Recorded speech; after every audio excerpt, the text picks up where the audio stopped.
Bismillahirrahmanirrahim. Oke, sekarang kita ke pembahasan berikutnya mengenai air kristal. Nah, air kristal itu merupakan air yang terjebak dalam kristal garam. Jadi, ini contoh-contohnya ya. Nah, seperti ini contohnya. Ada beberapa contoh. Ini ada terusi CuSO452O, itu namanya tembaga 2 sulfat pentahidrat. Garam Inggris MgSO47H2O itu namanya magnesium sulfat heptahidrat. Jadi rumusnya itu pasti ada H2O-nya. Dan nama senyawanya ya, nama hidratnya itu pasti menunjukkan berapa molekul H2O yang diikatnya.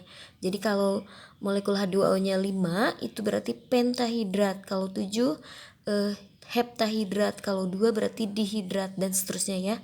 Nah, kalau di lab itu kalian mendapati kristal garam yang warnanya biru, itu kristal hidrat garam tembaga 2 sulfat ya. Jadi penamaannya itu pasti ada hidratnya ya, karena hidrat itu merupakan kristal garam yang menjebak atau yang di dalamnya mengikat molekul air ya, atau air kristal tadi. Oke. Nah, ini air kristal ini itu bisa dipisahkan airnya dengan cara pemanasan. Jadi kalau kristal ini dipanaskan, maka airnya nanti akan menguap dan sisanya itu adalah tembaga 2 sulfat. Jadi sama, garam Inggris juga kalau dipanaskan, itu molekul airnya akan menguap dan sisanya itu MgSO4. Oke, kita lanjut ke contoh soal ya. Soalnya seperti ini. Senyawa magnesium sulfat hidrat sebanyak 38 gram dipanaskan sehingga terurai menghasilkan 20 gram larutan magnesium sulfat. Tentukan molekul air yang terdapat dalam kristal tersebut. Nah, ini senyawanya magnesium sulfat hidrat ya, berarti rumusnya MgSO4 H2O. Nah, ini X-nya itu gak tahu berapa molekul air ya. Nah, ini yang akan kita cari, berapa molekul air yang diikat oleh magnesium sulfat ini ya. Nah, kalau ada AR dalam kimia itu langsung kita cari MR. Nah, MR siapa? Tentu saja MR senyawa yang berkaitan ya. Di sini MR MgSO4. Mg-nya itu 24, S-nya itu 32, O-nya 4 kali 16. 4 kali 16 berarti 64 ya. Nah, kita jumlahkan 120 ya. Lalu MrH2O, H-nya 2 berarti 2 kali 1, 2 ya, tambah O-nya 1, 16 berarti 18. Oke. Lalu ada massa ya, di sini ada massa sulfat. Massa sulfat hidrat, berarti ini massa keseluruhan ya. Massa ini 38 gram. Lalu massa MgSO4-nya itu 20 gram. Berarti sisanya yang air ya. Jadi ini massa MgSO4-nya 20 gram, berarti sisanya air.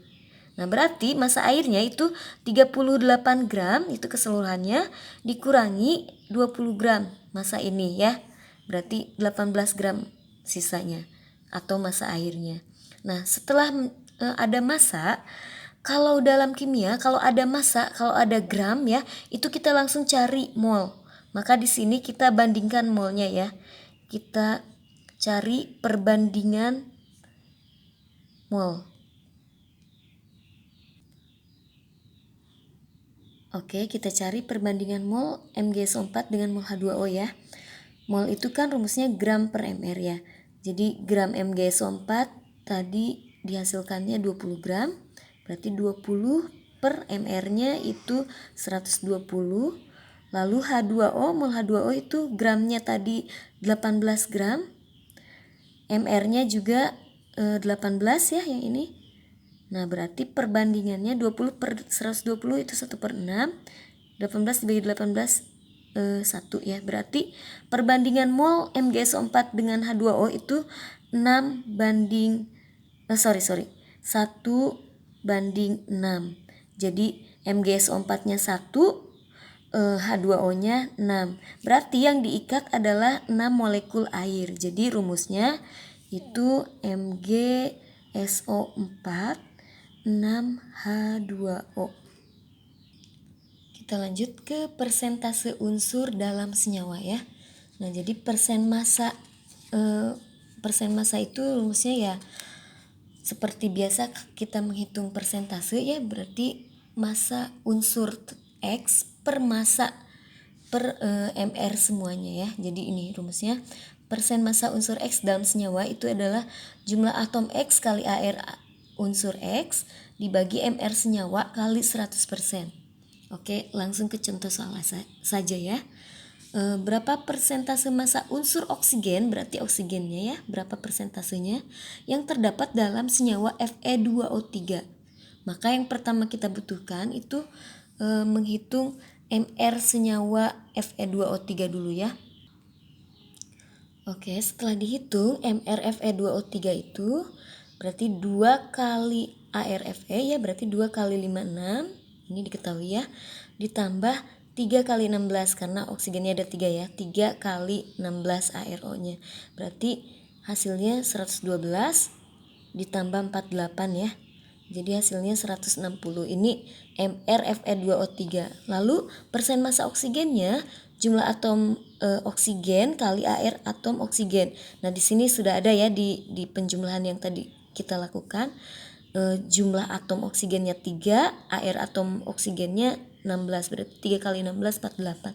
Berarti langsung saja kita masukkan 48 per 160 kali 100%. Hasilnya 30% ya.